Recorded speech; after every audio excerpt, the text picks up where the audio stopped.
Hello friends, कैसे हो सब लोग। आई होप सब लोग अच्छे होंगे, बेहतर होंगे और स्वस्थ होंगे। स्वागत है आपका affairs club learn to lead में। Good afternoon all the students. तो आज हम डिस्कस करेंगे बहुत ही इंपॉर्टेंट करंट अफेयर्स 13 मई 2022 के, जिसमें से आप दो बेस्ट इमेजेस यहाँ पे देख रहे हो। लेकिन बहुत ही इंपॉर्टेंट करंट अफेयर डिस्कस करने वाले हैं, तो वीडियो को बिल्कुल लास्ट तक जो है वो जरूर देखना है। तो स्टार्ट करते हैं 13 मई 2022 के बहुत इंपॉर्टेंट करंट अफेयर। लेकिन उससे पहले जितने भी बच्चे वीडियो को देख रहे हैं यार, वीडियो को लाइक कर दो, शेयर करो मैक्सिमम टू मैक्सिमम, और चैनल को अभी के अभी सब्सक्राइब कर लो, और टेलीग्राम ग्रुप को आप डिस्क्रिप्शन बॉक्स से ज्वाइन कर लो, ताकि हर तरह की इंपॉर्टेंट नोटिफिकेशन आपको मिलती रहे। तो पहला क्वेश्चन है मोस्ट इंपॉर्टेंट में, who became the first Indian, ऐसे पहले इंडियन का नाम बताना है जिसने गोल्ड मेडल जीत लिया है 2022 की junior world weight lifting championship के अंदर। तो दोस्तों इसमें दो चीजें इंपॉर्टेंट है, एक तो गोल्ड विनर का नाम याद रखना है आपने, और सेकंड ये जो चैंपियनशिप है जिसका नाम है junior world weight lifting championship, ये कहाँ पे हुई है। तो सबसे पहले ये याद रखना है कि ये कहाँ पे हुई है। ये ग्रीस के अंदर हुई है, और इसमें गोल्ड मेडल जीतने वाली हैं हर्षदा शरद गरुड़। तो आंसर क्या होगा, सी होगा। और आपने याद रखना है हर्षदा शरद गरुड़ जो हैं वो ऐसी पहली महिला हैं जिन्होंने गोल्ड मेडल जीत लिया। इवन ऐसी पहली इंडियन हैं जिन्होंने गोल्ड मेडल जो है वो जूनियर प्रतियोगिता के अंदर जीता है। तो आप यहाँ पे शरद का चेहरा जो है वो देख सकते हैं। और ये टूर्नामेंट कहाँ पे हुआ है, ग्रीस के अंदर। और इन्होंने ये जो गोल्ड मेडल जीता है ये 45 केजी वुमेन कैटेगरी के अंदर जीता है। ये दो तीन चीजें आपने खास तौर से याद रखनी है। इन्होंने टोटल 153 केजी जो है वो वेट उठाया, और 45 केजी वुमेन कैटेगरी के अंदर उन्होंने इस प्रतियोगिता को हासिल किया, मतलब इस प्रतियोगिता को जीता और गोल्ड मेडल जीता। लेकिन इसी के साथ 49 केजी कैटेगरी के अंदर जो है वो एक सिल्वर मेडल इंडिया के पास आया है और एक ब्रॉन्ज मेडल इंडिया के सामने आया है। और जो सिल्वर मेडल जीता है वो ज्ञानेश्वरी यादव ने जीता है, और वी रितिका ने जो है वो सिल्वर मेडल जीता है, क्योंकि जो ज्ञानेश्वरी यादव हैं इन्होंने 156 केजी जो है वो वेट उठाया। और हमारे पास जो ब्रॉन्ज मेडल विजेता हैं वी रितिका जी, इन्होंने 150 केजी जो है वो वेट उठाया। लेकिन आपने याद रखना है टोटल इंडिया के पास कितने मेडल आए हैं, 3 मेडल आए हैं, एक गोल्ड आया, एक सिल्वर आया और एक हमारे पास ब्रॉन्ज मेडल आया है। गोल्ड जो जीता है वो हर्षदा शरद ने जीता है, और सिल्वर मेडल जो है वो ज्ञानेश्वरी यादव ने जीता है, और इसी के बाद जो ब्रॉन्ज मेडल है वो वी रितिका ने जीता है। तो इस तरह से भी आप इसको याद रख सकते हैं। तो सबसे इंपॉर्टेंट इसमें 5 चीजें जो आपने याद रखनी है, एक तो ये तीनों मेडल्स, साथ में ये टूर्नामेंट कहाँ पे हुआ है, ग्रीस में हुआ है, और ये है junior world weight lifting championship. इसी के साथ आते हैं हम अगले क्वेश्चन के ऊपर। Who has been awarded with Templeton prize 2022। देखो कितना इंपॉर्टेंट अवार्ड है, और ये हर बार एग्जाम में पूछा जाता है, इसलिए मोस्ट इंपॉर्टेंट क्वेश्चन है। टेम्पल्टन प्राइज 2022 जो है वो किसको दिया गया। तो याद रखना है एक अमेरिकन फिजिसिस्ट हैं, एक ऑथर हैं बहुत ही फेमस, जिनका नाम है डॉक्टर फ्रैंक विल्सेक। तो इन्होंने इसको जीता है टेम्पल्टन प्राइज 2022 को। ये वर्ल्ड का largest individual life time achievement award है दोस्तों, जिसमें 1.3 मिलियन डॉलर राशि जो है वो दी जाती है। और ये किस काम के लिए दिया जाता है, ये बेसिकली आप कह सकते हो जो रिलीजन के लिए एज सच कुछ ना कुछ प्रोग्रेस करते हैं या रिलीजन के लिए कोई ना कोई काम करते हैं, तो उसको ये अवार्ड दिया जाता है। लेकिन फ्रैंक विल्सेक की एक और खासियत है कि ये नोबेल प्राइज भी जीत चुके हैं फिजिक्स के अंदर। ये 2004 में इनको नोबेल प्राइज से सम्मानित किया गया था। तो आप देख सकते हैं ये ऐसे छठे नोबेल ल्यूरेट हैं जिनको मतलब नोबेल प्राइज भी मिल चुका है और साथ में टेम्पल्टन प्राइज भी मिल चुका है, जब से टेम्पल्टन प्राइज की शुरुआत की गई थी 1972 से। और 2022 के टेम्पल्टन प्राइज जीतने का मतलब ये है कि अब कई सेमिनार में पार्टिसिपेट कर पाएंगे, कई इवेंट्स में पार्टिसिपेट कर पाएंगे, वहाँ पे जा सकते हैं, इंक्लूडिंग जब टेम्पल्टन प्राइज का इवेंट होगा, क्योंकि फिजिकल तौर पे जब ये दिए जाएंगे तो इनको वहाँ पे प्रेजेंट होना पड़ेगा, और ये वहाँ पे भी जाएंगे और भी कई प्रतियोगिता में ये हिस्सा ले सकते हैं। और टेम्पल्टन प्राइज की एक खास बात है, आपने याद रखना है कि इसको किसने स्टार्ट किया था, जॉन टेम्पल्टन ने स्टार्ट किया था। और ये रिलीजन में अगर प्रोग्रेस आप करते हो या रिलीजन में कोई योगदान देते हो, या और भी कई एक्टिविटीज़ में जिसमें समाज सुधार के लिए काम किया जा सके, उसमें अगर आप पार्टिसिपेट करते हो तो आपको ये अवार्ड दिया जाता है। ये 1972 में स्टार्ट किया गया था, और आपको पता होना चाहिए कि 1973 में पहली बार ये प्राइज़ किसको मिला था, ये मदर टेरेसा को पहला प्राइज़ जो है वो दिया गया था 1973 में। तो याद रखना है फ्रैंक विल्सेक जो कि अमेरिका से बिलोंग करते हैं, इनको टेम्पल्टन प्राइज 2022 से सम्मानित किया गया है। कहाँ से बिलोंग करते हैं, यूएसए से बिलोंग करते हैं। लेकिन जो बाकी ऑप्शन देख रहे हो दोस्तों वो भी बहुत इंपॉर्टेंट है। आप फाल्गुनी नायर का नाम देख सकते हो, बहुत ही इंपॉर्टेंट नाम है इंडिया के लिए, क्योंकि ये एक ऐसी लेडी हैं, सेल्फ मेड लेडी हैं, जिन्होंने एक बहुत ही इंपॉर्टेंट ब्रांड की शुरुआत की जिसको हम कहते हैं नायका। और फाल्गुनी नायर को रिसेंटली एक अवार्ड दिया गया EY entrepreneur of the year award, याद रखना है 2021 के लिए EY entrepreneur of the year का अवार्ड मिला है फाल्गुनी नायर को। नेक्स्ट प्रोफेसर रामदर्श मिश्रा, बहुत ही इंपॉर्टेंट अवार्ड है दोस्तों, क्वेश्चन आपको 100% मिलेगा, और इनको मिला है सरस्वती सम्मान अवार्ड कौन से ईयर का, 2021 का, याद रखना है सरस्वती सम्मान 2021 का। और इसी के साथ प्रभात पटनायक का नाम आप देख रहे हो, प्रभात पटनायक को मिला है मालकॉम, याद रखना है मालकॉम अधिशेषिया अवार्ड, अधिशेषिया अवार्ड, और ये 2022 के लिए इनको दिया गया। तो सारे के सारे अवार्डीज बहुत ही फेमस हैं, इवन बहुत इंपॉर्टेंट अवार्ड्स हैं, आपको क्वेश्चन जो है वो 100% यहाँ से मिलेगा। इसी के साथ आते हैं अगले क्वेश्चन के ऊपर। अगला सेक्शन है हमारे पास वेरी इंपॉर्टेंट क्वेश्चन का, लेकिन उससे पहले यार वीडियो को लाइक करें, शेयर करें मैक्सिमम टू मैक्सिमम, और चैनल को अभी के अभी सब्सक्राइब कर लें, और टेलीग्राम ग्रुप को आप डिस्क्रिप्शन बॉक्स से ज्वाइन कर लें ताकि हर तरह की इंपॉर्टेंट नोटिफिकेशन आप तक पहुंच सके। तो इसमें पहला क्वेश्चन है, who became the first Indian to become Louis Vuitton house brand ambassador. तो अपने याद रखना है लुई विटॉन जो कि एक फैशन ब्रांड है, ये फ्रांस से बिलोंग करता है दोस्तों ब्रांड, और उसकी पहली या उसका पहला कोई इंडियन ऐसा ब्रांड एम्बेसडर बनाया गया है जो कि इस ब्रांड को आगे जाके प्रमोट करेगा। और ऐसा पहला इंडियन कौन है, दीपिका पादुकोण है, मोस्ट वर्सटाइल एक्ट्रेस आप कह सकते हो बॉलीवुड के अंदर। तो दीपिका पादुकोण को लुई विटॉन का हाउस एम्बेसडर जो है वो बनाया गया, ऐसी पहली महिला है, याद रखना है, और या ऐसी पहली इंडियन है जिनको ये सम्मान जो है वो दिया गया है। तो दीपिका पादुकोण जो है फर्स्ट एडिशन में दिखेंगी, जो कि हाउस एम्बेसडर बनाया गया लुई विटॉन। मैं पहले बता चुका हूँ लुई विटॉन जो है एक बहुत ही फेमस ब्रांड है, बहुत ही महंगा ब्रांड है, जिसके ब्रांड एम्बेसडर के तौर पे दीपिका पादुकोण जो है वो काम करेंगी।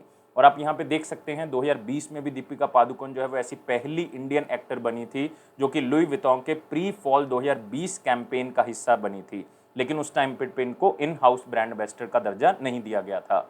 अब इनको 2022 में अप्रैल के अंदर कांस फिल्म फेस्टिवल के अंदर भी जो है वो 9 मेंबर ज्यूरी का हिस्सा बनाया गया था, जिसमें 9 में से एक मेंबर जो इंडियन, वो कौन थी, दीपिका पादुकोण थी, और इनके साथ एक फ्रेंच एक्टर भी थे विंसेंट लिंडन। और 75th कांस फिल्म फेस्टिवल जो रिसेंटली हुआ था तो उसमें ये 9 मेंबर ज्यूरी में एक हिस्सा बनी, ये भी अपने आप में एक सम्मानजनक बात है।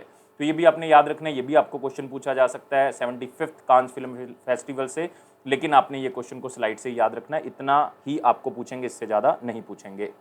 अगले क्वेश्चन के ऊपर बढ़ते हैं।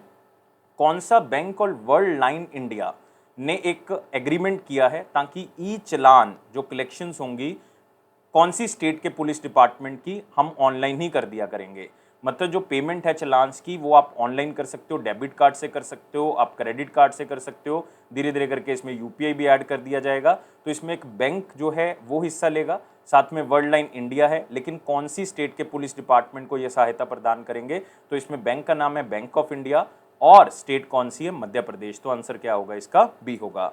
तो बैंक ऑफ इंडिया जो कि एक पब्लिक सेक्टर बैंक है, और वर्ल्ड लाइन इंडिया जो कि आप कह सकते हो ग्लोबल लीडर है पेमेंट सर्विसेज का, ऑल ओवर वर्ल्ड लेवल पे इनकी सर्विसेज जो है वो प्रोवाइड की जाती हैं ताकि आराम से पेमेंट की जा सके। तो ये दोनों मिलके डिजिटाइज करेंगे ई चलान कलेक्शंस का मध्य प्रदेश पुलिस डिपार्टमेंट का। मतलब अगर आपका कोई चलान कट गया है तो आप ऑनलाइन ही उसको पे कर सकते हो बैंक ऑफ इंडिया की मदद से, जहाँ पे बैंक ऑफ इंडिया के आप कह सकते हो यूपीआई है, बैंक ऑफ इंडिया का अकाउंट है, या बैंक ऑफ इंडिया में इस पुलिस डिपार्टमेंट का अकाउंट जो है वो खोल दिया जाएगा, तो वहाँ पे पेमेंट जो है बैंक ऑफ इंडिया में चली जाया करेगी किसी भी कस्टमर की। लेकिन जो पॉइंट ऑफ सेल मशीन्स हैं जो पुलिस डिपार्टमेंट के पास रहेंगी, वो कौन प्रोवाइड करेगा, ये प्रोवाइड करेगी वर्ल्ड लाइन इंडिया। तो याद रखना है तीनों चीज़ें बहुत इंपॉर्टेंट है, वर्ल्ड लाइन इंडिया, साथ में बैंक ऑफ इंडिया, और साथ में ई चलान जो है वो पेश किए जाएंगे। और मध्य प्रदेश पुलिस डिपार्टमेंट के लिए ये बहुत ही बड़ा सहूलियत भरा काम होगा। तो bank of India Madhya Pradesh police department को 600 वर्ल्ड लाइन एंड्रॉयड टर्मिनल्स के बेसिस पे ये सहायता प्रदान करेगी, और क्रेडिट कार्ड और डेबिट कार्ड के थ्रू चलान जो है वो भरे जा सकते हैं। इस इनिशिएटिव का एक फ़ायदा ये होगा कि मध्य प्रदेश पुलिस जो है वो ऑनलाइन चलान पेमेंट जो है वो एक्सेप्ट कर सकती है। लोगों के लिए कन्वीनियंस होगी कि वो भी ऑनलाइन पेमेंट जो है वो अपने चलान की कर सकते हैं, उनको एक जगह पे जाके चलान भरने की ज़रूरत नहीं है। तो मध्य प्रदेश सरकार जो है, या आप कह सकते हो मध्य प्रदेश के जो लोग हैं, वो बैंक ऑफ इंडिया की पॉइंट ऑफ सेल टर्मिनल्स को यूज़ कर सकते हैं, जो कि वर्ल्ड लाइन की तरफ से प्रोवाइड किए जाएंगे, और अपने चलान्स को सेटल कर सकते हैं, जो भी उनके ऊपर फाइन है उसको भर सकते हैं। तो आप कह सकते हो इस इनिशिएटिव से मध्य प्रदेश पुलिस का जो आप कह सकते हो सारी कलेक्शंस हैं उसको एक जगह पे मेंटेन किया जा सकता है, इवन ट्रांसपेरेंसी भी इससे बढ़ेगी क्योंकि सारा सिस्टम ऑनलाइन होगा, और साथ में लोगों का भी कॉन्फिडेंस जो है वो इंक्रीज होगा कि पैसा जो है वो गलत हाथ में नहीं जा रहा, कोई पैसा जो है वो 2 नंबर का यूज़ नहीं कर रहा, सारा पैसा जो है वो एक अकाउंट में जाएगा जिसमें पूरा का पूरा अकाउंट या बैलेंस शीट जो है वो निकल के आएगी। तो इसमें इवन आप ये कह सकते हो कि लोग भी बहुत ज़्यादा अवेयर हो जाएंगे, और इसमें एक्सीडेंट्स के कम होने के चांसेस हैं क्योंकि इसमें लोग जो है वो फिर अवेयर होंगे, वो यूज़ करेंगे, चलान्स के प्रति जो है वो अपना ध्यान रखेंगे, जिसके कारण जो है वो एक्सीडेंट होने के चांसेस भी कम होंगे। तो बैंक ऑफ इंडिया के बारे में इसमें याद रखना है, खास करके बैंकिंग स्टूडेंट जो हैं। इसके मैनेजिंग डायरेक्टर और सीईओ हैं अतानु कुमार दास जी, अतानु कुमार दास। इसको स्थापित किया गया था 1906 में। इसका हेडक्वार्टर है मुंबई में, और इसकी टैगलाइन है relationship beyond banking, relationship beyond banking. और मध्य प्रदेश के चीफ मिनिस्टर आपको पता ही है शिवराज सिंह चौहान जी हैं, और यहाँ के गवर्नर हैं छगन भाई पटेल जी। अगले क्वेश्चन के ऊपर आते हैं, कौन सी कंट्री को इलेक्ट किया गया है रशिया की जगह पे United nation human rights council के अंदर? क्योंकि रिसेंटली हमने ये पढ़ा था कि रशिया को United nation human right council से निकाल दिया गया है क्योंकि उसने यूक्रेन के ऊपर जो है वो गलत वॉर जो है वो स्टार्ट की, लोगों के राइट्स जो हैं वो ख़त्म किए वहाँ पे, इसलिए रशिया को United nation human right council से सस्पेंड कर दिया गया था। तो एक सीट जो है वो ईस्टर्न यूरोपियन कंट्री में खाली पड़ी हुई थी, तो उसकी जगह पे अब किसको चुना गया उस एरिया से? ये चुना गया चेज रिपब्लिक को। तो आंसर क्या होगा इसका? बी होगा। तो आप देख सकते हैं यूनाइटेड नेशन ने चेज रिपब्लिक को चुन लिया है, जहां पे रशिया को निकाला गया था तो उसकी एक सीट जो है वो खाली पड़ी हुई थी। तो आप देख सकते हैं यहाँ पे एक वोटिंग लाइन भी जो है वो यहाँ पे हुई है, जिसमें बहुत से लोगों ने इसके अंदर जो है वो पार्टिसिपेट किया। और रशिया को सस्पेंड कर दिया गया था अप्रैल 2022 में, जब आप कह सकते हो यूनाइटेड नेशन जनरल असेंबली में वोटिंग हुई थी, क्योंकि रशिया ने गलत तरीके से जो है वो लोगों के राइट्स जो है वो खतरे में डाले। इवन लोगों के राइट्स जो है वो यूक्रेन के अंदर उनको नहीं मिल रहे हैं, वायलेशन की वहाँ पे राइट्स की, जिसके कारण जो है वो उनको वहाँ से निकाला गया था। और बहुत ज़्यादा आप कह सकते हो रशिया को पूरे वर्ल्ड के अंदर अलग थलग कर दिया गया है ताकि कोई भी सहायता जो है वो रशिया को ना मिले। तो टोटल 193 मेंबर्स हैं, आप सबको पता है यूनाइटेड नेशन के, जिसमें से 180 कंट्रीज़ ने वोटिंग के अंदर पार्टिसिपेट किया, और 157 कंट्रीज़ ने चेज रिपब्लिक के फेवर में जो है वो वोट की है। ये बहुत बड़ी बात है। इवन रशिया को ऑलरेडी बहुत सी ऑर्गेनाइजेशन में सस्पेंड कर दिया गया है, जैसे कि आप कह सकते हो यूनाइटेड नेशन वुमेन में उनको सस्पेंड कर दिया गया है, यूनिसेफ से उनको सस्पेंड कर दिया गया है, इवन वर्ल्ड टूरिज्म ऑर्गेनाइजेशन से भी उनको सस्पेंड कर दिया गया है। अब धीरे धीरे करके और भी एक्शंस जो हैं वो आपके सामने देखने को मिलेंगे। लेकिन आपने याद रखना है United nation human right council के बारे में, ये एक इंटर गवर्नमेंटल ऑर्गेनाइजेशन है दोस्तों, जो कि रिस्पॉन्सिबल है, या आप कह सकते हो कि वो प्रमोट करती है, प्रोटेक्शन प्रोवाइड करती है ह्यूमन राइट्स को पूरे वर्ल्ड के अंदर। तो जहाँ पे भी ह्यूमन राइट वायलेशन होगी उस कंट्री को जो है वो अलग थलग करने का काम जो है वो United nation human right council करेगी। और इसका हेडक्वार्टर कहाँ पे दोस्तों? इसका हेडक्वार्टर जेनेवा के अंदर है। और इसकी कितनी मेंबर स्टेट्स हैं या मेंबर कंट्रीज़ हैं? तो 47 हैं। ये सारी चीज़ें आपने याद रखनी है। अगले क्वेश्चन के ऊपर आते हैं, कौन सी स्टेट ने एक स्कीम को लॉन्च किया है जिसका नाम है लाडली लक्ष्मी योजना 2.0? इसका मतलब इसका जो पहला वर्जन है वो ऑलरेडी जो है वो स्टेट की तरफ से लॉन्च किया जा चुका था, अब इसका दूसरा वर्जन जो है वो लॉन्च किया गया है। और अगर आपको पता है कि लाडली लक्ष्मी योजना का पहला वर्जन जो है वो कौन सी स्टेट ने सरकार किया था, तो आंसर यहाँ से क्लियर है, वो होगी मध्य प्रदेश। तो याद रखना है मध्य प्रदेश ने लाडली लक्ष्मी योजना का दूसरा वर्जन जो है वो स्टार्ट किया है। और इस स्कीम के तहत होता क्या है कि स्टेट गवर्नमेंट जो है वो लाडली लक्ष्मी, जो भी मतलब आप कह सकते हो कि गर्ल चाइल्ड है, उसकी सारी की सारी फीस जो है वो सरकार पे करेगी अगर वो किसी इंस्टीट्यूट में एडमिशन लेना चाहते हैं। किसी भी इंस्टीट्यूट का मतलब है अगर वो किसी आईआईटी में एडमिशन लेना चाहते हैं, किसी मेडिकल कॉलेज में एडमिशन लेना चाहते हैं, आईआईएम में एडमिशन लेना चाहते हैं, तो उस गर्ल चाइल्ड की फ़ीस जो है वो कौन पे करेगा? स्टेट गवर्नमेंट करेगी। इवन अगर वो 12th स्टैंडर्ड के बाद सीधा ही कॉलेज में जाना चाहती है लड़की, तो 25,000 को 2 इंस्टॉलमेंट में जो है वो उसके अकाउंट में भी डाला जाएगा। तो 2 चीज़ें होगी इसके अंदर, एक तो सारी फीस पे की जाएगी, अगर +2 के बाद या 12th कक्षा के बाद जो है वो सीधा कॉलेज में जाना चाहती है लड़की, तो 25,000 को 2 इंस्टॉलमेंट में सरकार उनको देगी ताकि वो अपना खर्च भी जो है इससे निकाल सके। इवन सरकार ने ये भी अनाउंस कर दिया कि लाडली लक्ष्मी उत्सव जो है वो मध्य प्रदेश में हर साल मनाया जाया करेगा 2 मई से लेकर 12 मई तक, मतलब 11 दिन इस उत्सव को मनाया जाया करेगा। और इसी के साथ ई संवाद एप्लीकेशन भी लॉन्च की गई है, लाडली ई संवाद एप्लीकेशन, ताकि कोई भी गर्ल चाइल्ड अगर सीधा चीफ मिनिस्टर से बात करना चाहती है, किसी भी तरह की उनको प्रॉब्लम है, तो इस एप्लीकेशन के थ्रू बातचीत जो है वो हो सकती है। तो इस आप कह सकते हो स्कीम से ऑलमोस्ट 42 लाख लड़कियों को फायदा होने की संभावना है, क्योंकि अभी तक इस लाडली स्कीम के अंदर अप्रैल 2022 तक अगर हम देखें तो 42 लाख औरतों को रजिस्टर कर लिया गया, मतलब बच्चों को इसमें रजिस्टर कर लिया गया है। लेकिन सबसे पहली बार इस योजना को स्टार्ट किया गया था दोस्तों 2007 में। तब इसका मकसद यही था कि एक तो सेक्स रेशो को इम्प्रूव किया जा सके, लड़की जो है वो किसी के लिए बर्डन ना हो, इवन उसको एसेट कंसीडर करें, मतलब वो आपके माँ बाप को या अपने माँ बाप को जो है वो क्या करेगी आगे जाके, वो उनकी सहायता करेगी, उनके ऊपर बर्डन नहीं है। इवन हेल्थ कंडीशंस को सुधारना लड़कियों की, ये भी सरकार जो है वो सुचेत करना चाहती है इस लाडली लक्ष्मी योजना के थ्रू कि उनकी हेल्थ कंडीशंस को जो है वो इम्प्रूव करेगी सरकार, और साथ में उनके अच्छे भविष्य के बारे में भी सरकार जो है वो इस लाडली लक्ष्मी योजना के थ्रू आगे बढ़ाने की कोशिश कर रही है, ताकि किसी को चाइल्ड बर्थ के ऊपर जो है वो प्रतिक्रिया ना देनी पड़े कि बेटे ने जन्म लिया है या बेटी ने लिया है। तो हरियाणा गवर्नमेंट भी इसके ऊपर काफ़ी कुछ कर रही है, पंजाब गवर्नमेंट ऑलरेडी बहुत कुछ कर रही है कि यार भ्रूण हत्या नहीं होनी चाहिए, ये सोचकर कि लड़की है या लड़का है। तो ये चीज़ें जो है वो हमने देश के अंदर ख़त्म करनी है। जब ये चीज़ें हम ख़त्म कर पाएंगे तो शायद हम काफ़ी आगे जो है वो देश को लेके जा सकते हैं। तो ये स्टेट है दोस्तों मध्य प्रदेश। मध्य प्रदेश के चीफ मिनिस्टर शिवराज सिंह चौहान जी हैं और गवर्नर यहाँ के हैं छगन मंगूभाई पटेल जी। अगले क्वेश्चन के ऊपर आते हैं। इंडिया प्रसार भारती, आपको पता है कि हमारा जो इंडिया का पब्लिक ब्रॉडकास्टर है वो प्रसार भारती है। उसने कौन से कंट्री के पब्लिक ब्रॉडकास्टर से एग्रीमेंट किया है ताकि दोनों मिलके आपस में कोऑपरेट कर सकें, कोलैबोरेशन कर सकें, और किस फील्ड में, ब्रॉडकास्टिंग के फील्ड में। नाम से पता लग रहा है, तो आप स्लाइड से इसको याद रख सकते हैं। आंसर क्या होगा इसका, मेडागास्कर, तो डी आंसर होगा। तो प्रसार भारती जो इंडिया का पब्लिक ब्रॉडकास्टर है उसने एक एमओयू साइन किया है मेडागास्कर के ऑफिशियल पब्लिक ब्रॉडकास्टर के साथ, ताकि कॉपरेशन और कोलैबोरेशन की जा सके ब्रॉडकास्टिंग के अंदर। तो इसका मकसद बहुत ही सिंपल है कि ये कोलैबोरेशन से हम क्या करेंगे कि हमारे प्रोग्राम जो हैं वो कहाँ पे चलाए जाएंगे, मेडागास्कर के अंदर, उनके प्रोग्राम जो है वो यहाँ पे भी चलाए जाया करेंगे, चाहे वो कल्चर से रिलेटेड हो, एजुकेशन से रिलेटेड हो, साइंस, एंटरटेनमेंट, स्पोर्ट्स या किसी भी चीज़ से रिलेटेड हो। तो जो भी प्रोडक्शंस होंगी प्रसार भारती की वो वहाँ पे चलाई जाएंगी, मेडागास्कर नेशनल टेलीविजन के ऊपर ब्रॉडकास्ट की जाएंगी, और उनके प्रोग्राम जो है वो हमारे यहाँ पे ब्रॉडकास्ट किए जाएंगे। और दोनों साइड्स इसका मतलब अपनी अपनी अपॉर्चुनिटीज़ के बेसिस पे जो है वो देखेगी कि कहाँ पे हम फ़ायदा ले सकते हैं। जैसे कोई चीज़ इंडिया की बेहतर है तो वो मेडागास्कर सीखेगा, कोई चीज़ वहाँ की बेहतर है तो हम लोग उसको ब्रॉडकास्टिंग के अंदर इंप्लीमेंट करेंगे। तो म्यूचुअल इंटरेस्ट के बेसिस पे इस एग्रीमेंट को किया गया है।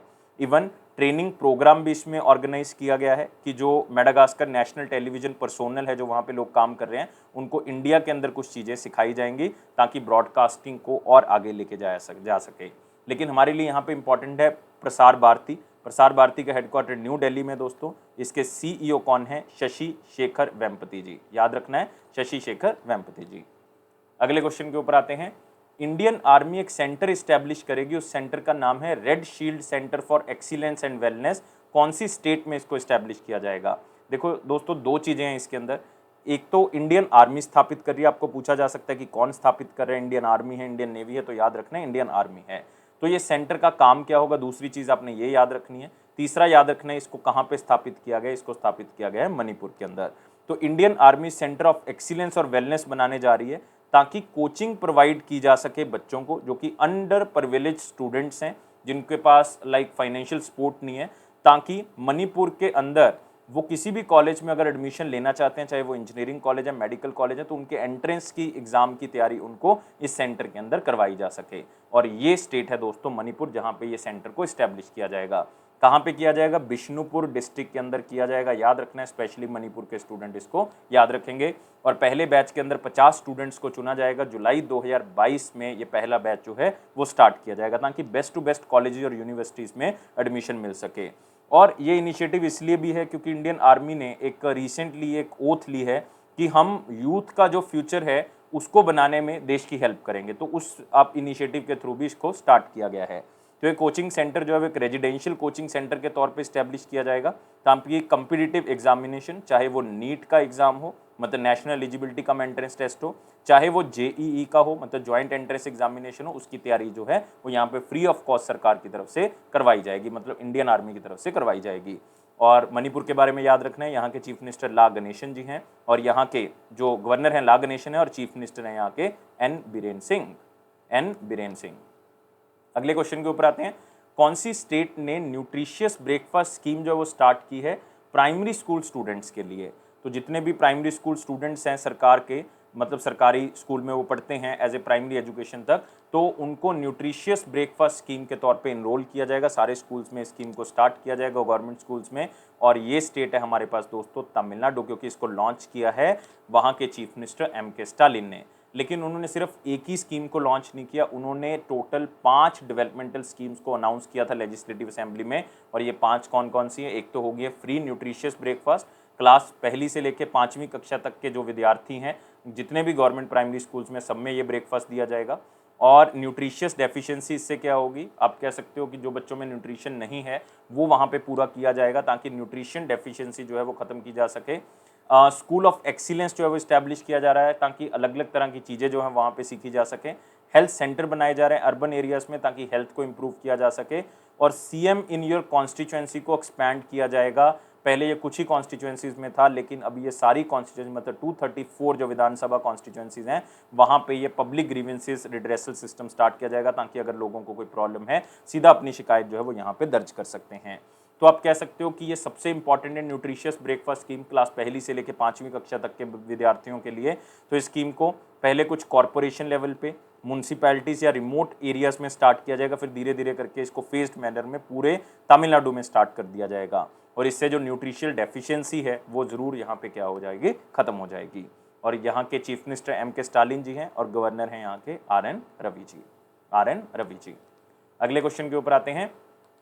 Union minister of state for home affairs Ajay Kumar Mishra ji ने एक रेपको बैंक की स्कीम जो है वो लॉन्च की है। तो दोस्तों आपको पता होना चाहिए कि यहाँ पे हम बात करें एक बहुत ही इंपॉर्टेंट स्कीम की, और शायद आपने ये बैंक बहुत बार ना सुना हो। इसका नाम है रेपको बैंक, याद रखना है रेपको बैंक।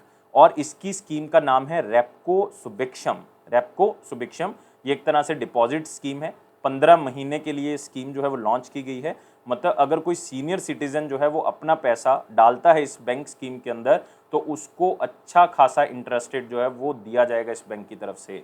और ये एक तरह से फिक्स डिपॉजिट स्कीम है सीनियर सिटीजन और super senior citizen. Senior citizen का मतलब 60 साल या उससे ऊपर की उम्र, और सुपर सीनियर का मतलब 80 साल या उससे ऊपर की उम्र, तो उसको अच्छा खासा इंटरेस्ट मिलेगा।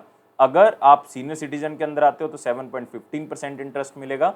अगर आप सुपर सीनियर के अंदर आते हो तो 7.25% इंटरेस्ट आपको मिलेगा, मतलब 0.10% का आपको फ़ायदा मिलेगा। और इसका फ़ायदा ये भी है कि इसमें आप अपनी अर्निंग जो है, मतलब इनकम जो है वो बढ़ा सकते हो। तो ये आपको फ़ायदा जो है वो यहाँ पे मिल सकता है। तो आपने याद रखना है, बहुत ही इंपॉर्टेंट। और रेपको का मतलब याद रखना है, इसका मतलब है repatriates cooperative finance and developmental bank. ये एक तरह से एज ए कोऑपरेटिव बैंक जो है वो रजिस्टर किया गया था। और 15 महीने की ये स्कीम है, इस चीज़ को भी आप याद रख सकते हो। और साथ ही साथ एक रेपको महिला समृद्धि स्कीम भी लॉन्च की गई है। किसके द्वारा? अजय कुमार मिश्रा जी के द्वारा, जो कि यूनियन मिनिस्टर ऑफ स्टेट हैं मिनिस्ट्री ऑफ होम अफेयर्स के अंडर। और इसका मेन मकसद है कि सेल्फ हेल्प ग्रुप्स को ऊपर उठाना है। तो इनमें जो है वो लोन दिया जाएगा सेल्फ हेल्प ग्रुप्स को। 50,000 रुपये से लेके 2.5 लाख रुपए तक का लोन जो है वो दिया जा सकता है। लेकिन ये उन्हीं महिलाओं या उन्हीं सेल्फ हेल्प ग्रुप्स को मिलेगा जिनकी इनकम 3 लाख या उससे कम है। मतलब अप टू 3 लाख अगर आपकी इनकम है 1 साल की, तो आप ये लोन जो है वो ले सकते हैं। इसका फ़ायदा ये होगा कि इसमें कोई भी कोलेट्रल नहीं, आपको कुछ भी गिरवी नहीं रखना पड़ेगा बैंक के पास, कोई आपको प्रूफ देने की ज़रूरत नहीं। आप ये 50,000 से 2.5 लाख रुपए जो है वो अवेल कर सकते हैं। इससे क्या होगा कि वुमेन एम्पावरमेंट होगी, महिला सशक्तिकरण जो है वो हम कर सकते हैं। तो अपने याद रखना है दोस्तों, यहाँ पे बहुत ही इंपॉर्टेंट है ये रेपको बैंक, क्योंकि बहुत ही कम हम इस न्यूज़ को या रेपको बैंक को पढ़ते हैं, तो इसको थोड़ा सा याद रखना है कि रेपको बैंक एक कोऑपरेटिव सोसाइटी के तौर पे रजिस्टर की गई थी। और ये मिनिस्ट्री ऑफ या union ministry of home affairs के अंडर आती है। इसका मेन मकसद यही है कि जो म्यांमार या श्रीलंका से आए हुए लोग हैं उनको किसी तरह से जो है वो लोन दे के हम यहाँ पे बसा सकें, उनको कोई भी तरह की प्रॉब्लम जो है वो ना आए।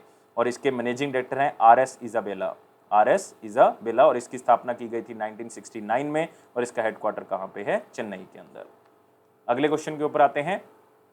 इंडियन ऑयल कॉर्पोरेशन लिमिटेड, मतलब हम यहाँ पे बात करें IOCL की, एक है भारत पेट्रोलियम कॉर्पोरेशन लिमिटेड, एक है हमारे पास हिंदुस्तान पेट्रोलियम कॉर्पोरेशन लिमिटेड। तो 3 ऑयल कंपनी जो है वो मिलके एथेनॉल प्लांट्स लगाएंगी अलग अलग जगह पे, क्योंकि सरकार का E20 टारगेट जो है वो चल रहा है। E20 का मतलब है दोस्तों, एथेनॉल को हमने 20% मिक्स करना है किसके अंदर? पेट्रोल के अंदर। तो एथेनॉल की 20% मिक्सिंग पेट्रोल के अंदर करनी है। कौन से ईयर तक? 2025 तक। इसीलिए एथेनॉल प्लांट्स जो हैं वो लगाए जा रहे हैं। तो ये एग्रीमेंट किया गया। अब इसके लिए लोन प्रोवाइड किया जाएगा। इसके लिए 3 बैंक चुने गए हैं लोन के लिए। एक तो स्टेट बैंक ऑफ इंडिया चुना गया है, एक इंडियन ओवरसीज बैंक चुना गया है, और तीसरा बैंक जो इसके लिए चुना गया है वो है आपके पास इंडियन बैंक। जो 3 बैंक मिलके जो है वो इसमें फाइनेंशियल असिस्टेंस प्रोवाइड करेंगे इन 3 ऑयल कंपनीज को। तो याद रखना है 20% हमने एथेनॉल की मिक्सिंग करनी है पेट्रोल के अंदर, ऑलमोस्ट 10% तक हम पहुंच चुके हैं। तो 2025 तक हम इस टारगेट को जरूर अचीव करेंगे ताकि हम कार्बन एमिशन को कम कर सकें। इससे क्या होगा, हमारा इन्वायरमेंट भी जो है वो साफ होगा। इसी के साथ आते हैं अगला सेक्शन जो कि है इंपॉर्टेंट क्वेश्चन सेक्शन। लेकिन दोस्तों वीडियो को लाइक करना है, शेयर करें यार मैक्सिमम टू मैक्सिमम, चैनल को अभी के अभी सब्सक्राइब कर लें, लेकिन टेलीग्राम ग्रुप को आप डिस्क्रिप्शन बॉक्स से जरूर ज्वाइन कर लें। क्वेश्चन है, कौन सी कंपनी ने एक पैक्ट साइन किया है एयर इंडिया इंजीनियरिंग सर्विसेज के साथ ताकि जो नेवल इक्विपमेंट्स हैं या एयरक्राफ्ट्स हैं या वीआईपी एयरक्राफ्ट है उनको वहां पे संभाला जा सके, उनको ठीक किया जा सके, उनको मेंटेन किया जा सके। और ये कंपनी है दोस्तों बोइंग। तो आंसर क्या होगा इसका, ए होगा। तो ये बहुत ही अच्छा एक पैक्ट साइन किया गया है। जो air India engineering services limited आपने याद रखना है, वो अब बोइंग के जो भी एयरक्राफ्ट्स होंगे उनकी मेंटेनेंस करेगी, उसकी रिपेयर करेगी, उसका देखभाल करेगी। तो आपको पता होना चाहिए कि जो air India engineering services limited है, ये एयर इंडिया की एक सब्सिडरी है जो मुंबई के अंदर है और कंट्री की लार्जेस्ट अप्रूव्ड फैसिलिटी है जो कि प्राइवेटाइज कर दी गई, अब टाटास के अंडर जो है वो चली गई है। तो बोइंग के जो क्वालिटी टेस्ट है उसमें पास कर चुकी है और अब बोइंग के जो एयरक्राफ्ट्स होंगे बेसिकली उसको ये संभालेगी, उसकी मेंटेनेंस करेगी। तो आप कह सकते हो इससे बोइंग इंडिया रिपेयर डेवलपमेंट और सस्टेनमेंट हब इनिशिएटिव जो इंडिया के अंदर उन्होंने स्टार्ट किया है वो भी आगे बढ़ेगा। तो इस कोलैबोरेशन का मकसद ये है कि जो मेंटेनेंस, रिपेयर और ओवरहॉल है जितने भी एयरक्राफ्ट्स हैं, चाहे वो नेवी के हैं, चाहे आप कह सकते हो पोसाइडन 8 आई है, तो उसकी देखरेख करने का काम ये कंपनी करेगी। और इसका एक आप ये भी आइडिया लगा सकते हो यहाँ से कि इंडिया की कंपनीज को अपॉर्चुनिटीज मिल रही हैं मेंटेनेंस, रिपेयर और ओवरहॉल की। इसका मतलब है इंडिया आत्मनिर्भर बनता जा रहा है डिफेंस इंडस्ट्री के अंदर और यही हमारा लक्ष्य है कि बाहर की कंपनीज हमारे यहाँ पे हमारी सहायता लेके जो है वो कोई काम करें। और इस लक्ष्य को अचीव करते हुए हम दिख रहे हैं, तो इसका मतलब हम डिफेंस के अंदर आत्मनिर्भर बन रहे हैं। तो याद रखना है, सिंपल है। अब स्टैटिक क्वेश्चन है, पूछने के चांसेस बहुत कम है, लेकिन हम इंपॉर्टेंट क्वेश्चन के अंदर कवर कर रहे हैं। एक नॉलेज की बात है कि आपको पता होना चाहिए। अगले क्वेश्चन के ऊपर आते हैं। अगला है वन लाइनर इंपॉर्टेंट पॉइंट, जिसमें पहला पॉइंट है यूनाइटेड नेशन ने चेज रिपब्लिक को चुन लिया है, रशिया को रिप्लेस कर दिया। United nation human right council में हम ऑलरेडी कर चुके हैं, लेकिन इंपॉर्टेंट है। प्रेसिडेंट ऑफ इंडिया ने एन.के. सिंह को एक्टिंग चीफ जस्टिस बना दिया है गुवाहाटी हाई कोर्ट का। पता होना चाहिए, as such N Kotiswar Singh इनका पूरा नाम है और गुवाहाटी हाई कोर्ट के चीफ जस्टिस एक्टिंग तौर पे अपॉइंट किए गए क्योंकि आर्टिकल 223 के अंदर कॉन्स्टिट्यूशन ऑफ इंडिया में ये लिखा हुआ है कि प्रेसिडेंट के पास जो है वो ये पावर है कि वो किसी भी हाई कोर्ट के चीफ जस्टिस को अपॉइंट कर सकते हैं। और जस्टिस एन कोटेश्वर सिंह से पहले ये पोजीशन जस्टिस सुधांशु धूलिया जी के पास थी, लेकिन अब वो सुप्रीम कोर्ट में एलिवेट हो गए। मतलब कौन सी पोजीशन पे चले गए, सुप्रीम कोर्ट के जज बन चुके हैं। तो एक पोजीशन यहाँ पे वेकेंट थी तो ये लगा दिए गए क्योंकि सबसे सीनियर थे। वर्ल्ड इकोनॉमिक फोरम की एक रिपोर्ट है कि अर्जेंट एक्शन चाहिए, अगर हमने अर्जेंट एक्शन चाहिए, अगर हमने इन्वायरमेंट को बचाना है, अगर हमने ग्लोबल चैलेंजेस को जो है वो हमने अचीव करना है, उसको हमने फेस करना है, तो हमें जो है वो अर्जेंट एक्शन चाहिए ताकि एनर्जी को किसी तरह से हम बचाया जा सके।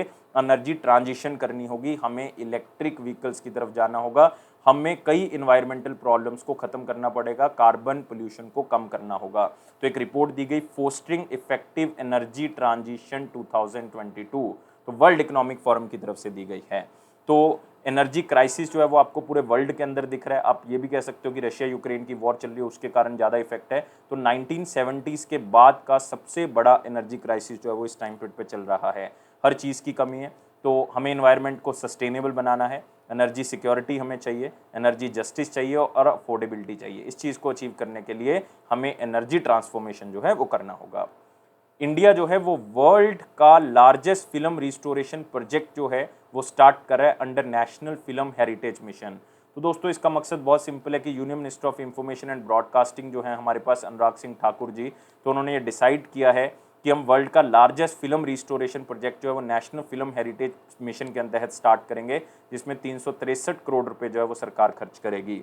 और आप कह सकते हो कि पूरा रिस्टोरेशन प्रोजेक्ट जो है वो national film archive of India की तरफ से किया जाएगा। इसमें अलग अलग फिल्म्स को रिस्टोर किया जाएगा, मतलब जो पुरानी फिल्म्स हैं जिसका प्रभाव जो है वो पूरे इंडिया के ऊपर ही नहीं पूरे वर्ल्ड के ऊपर है, तो उसको दोबारा से रिस्टोर किया जाएगा, चाहे वो अलग अलग लैंग्वेज में क्यों ना हो। और इससे पहले 10 जो हैं वो सत्यजीत रे की फिल्म्स को रिस्टोर किया जाएगा। फिर पूरा टारगेट रखा गया कि टोटल 2200 मतलब 2200 फिल्म्स को जो है वो रिस्टोर किया जाएगा ताकि इसको दोबारा से जिंदा किया जा सके। इंटरनेशनल मदर डे 8 मई को मनाया गया दोस्तों, बहुत ही इंपॉर्टेंट है। 8 मई को मेरे ख्याल से सबने अपने व्हाट्सएप के ऊपर जो है वो अपना स्टेटस लगाया होगा, अपनी मदर के साथ उन्होंने सेल्फी शेयर की होगी, तो सबको याद होगा कि 8 मई को मनाया गया है। लेकिन याद रखना है, हर साल 8 मई को नहीं मनाया जाता, ये सेकंड संडे को मनाया जाता है दोस्तों मई के महीने में। तो इस बार 8 मई को आया तो 8 मई को हमने मनाया। तो क्यों हमने सेल्फीज डाली, क्यों हमने पिक्चर्स डाली? तो इसका मेन मकसद था कि हम अपनी मदर्स को ऑनर कर सकें, उनको रिस्पेक्ट दे सकें। ऐसा एक ही दिन नहीं देनी, मतलब हमने पूरा साल, पूरी उम्र जो है वो उनको रिस्पेक्ट देनी है, क्योंकि उन्होंने बहुत कुछ सेक्रीफाइस किया है हमें आगे बढ़ाने के लिए। तो इसलिए मदरहुड को सलाम है, मैटरनल बॉन्ड को सलाम है, और जो माँ कर सकती है सच वो कोई नहीं कर सकता बिना स्वार्थ के। तो इसलिए इस दिन को मनाया जाता है। और आपको ये पता होना चाहिए कि पहली बार इस दिन को कब मनाया गया था। पहली बार दोस्तों इस दिन को 12 मई 1908 में मनाया गया था, क्योंकि एक लेडी थी एना जार्विस, याद रखना है एना जार्विस, उन्होंने अपनी मदर को सम्मान देने के लिए जो है इस दिन की शुरुआत की थी। तो मतलब तब से जो है वो आप कह सकते हो कि वो हर साल मनाती थी, फिर यूनाइटेड नेशन ने रिकॉग्नाइज कर दिया और फिर इस दिन को हम इंटरनेशनल मदर डे के तौर पे मनाते हैं। इसी तरह से इंटरनेशनल नर्सिस डे जो है वो 12 मई को हर साल मनाया जाता है, याद रख सकते हो इस दिन को। तो नाम से पता लग रहा है नर्सिस को सलाम है, क्योंकि इनके सेक्रीफाइस के कारण ही जो है वो बहुत से लोग आज हेल्दी जो हैं वो बाज़ार में घूम सकते हैं, वो अपना ट्रीटमेंट जो है वो सक्सेसफुली कर पाते हैं, इसी के कारण, क्योंकि नर्सिस जो हैं वो आपकी देखभाल करते हैं, लेकिन वो खुद बहुत कुछ सेक्रीफाइस करती हैं, तो उनकी कंट्रीब्यूशन को ये दिन जो है वो सलाम करता है। और स्पेशली आपने देखा है कोविड के टाइम पीरियड पे अपनी जान की ना परवाह करते हुए उन्होंने बहुत से लोगों की जान बचाई। इवन आज भी जैसे यूक्रेन और रशिया की वॉर चल रही है, ऐसे पूरे वर्ल्ड में कुछ ना कुछ जो है वो चल रहा है, जिसके कारण वहाँ पे भी ये तैनात हैं और अपनी जान को जोखिम में डाल के बहुत लोगों की जान जो है बचा रही हैं। तो इंटरनेशनल नर्सिस डे जो है वो आपने याद रखना है, इसका जो थीम है वो है nurses a voice to lead. इतना के याद रख लें ताकि आप ऑप्शन को टिक कर सकें। अगर हम नर्सिंग के अंदर इन्वेस्ट करेंगे तो इसका मतलब हम ग्लोबल हेल्थ को इम्प्रूव कर सकते हैं, ये इसका थीम है। और इस दिन हम बर्थ एनिवर्सरी भी सेलिब्रेट करते हैं, जो आप कह सकते हो British nurse, most famous nurse Florence Nightingale है, वन ऑफ द फाउंडर है मॉडर्न नर्सिंग की, तो उनकी बर्थ एनिवर्सरी को इस दिन सेलिब्रेट किया जाता है। तो अब आते हैं question of the day. Question of the day हमारे पास है, powered by intellect and driven by values, ये किस कंपनी की टैगलाइन है? तो आपने आंसर मुझे कमेंट बॉक्स के अंदर बताना है, मैं आपके आंसर का वेट करूंगा। लेकिन दोस्तों वीडियो को लाइक करें, शेयर करें यार मैक्सिमम टू मैक्सिमम, और चैनल को अभी के अभी सब्सक्राइब कर लें। टेलीग्राम ग्रुप को डिस्क्रिप्शन बॉक्स से ज्वाइन करना मत भूलें, वहाँ पे लिंक डाल दिया जाया करेगा हर रोज़, क्योंकि इससे पहले डाला नहीं जाता था लेकिन अब से रोज़ डाला करेगा। और बेल बटन को प्रेस कर दे ताकि हर तरह की इंपॉर्टेंट नोटिफिकेशन जो है वो आप तक पहुँच सके। यह अफेयर्स क्लाउड का प्रॉमिस है कि आपके कॉन्फिडेंस को जरूर बूस्ट करेगा, इसी तरह से हमें सपोर्ट करते रहें और लाइफ को बहुत ज़्यादा सीरियस नहीं लेंगे, हमेशा खुश रहेंगे इस स्माइली की तरह। Thank you guys, take care and bye bye.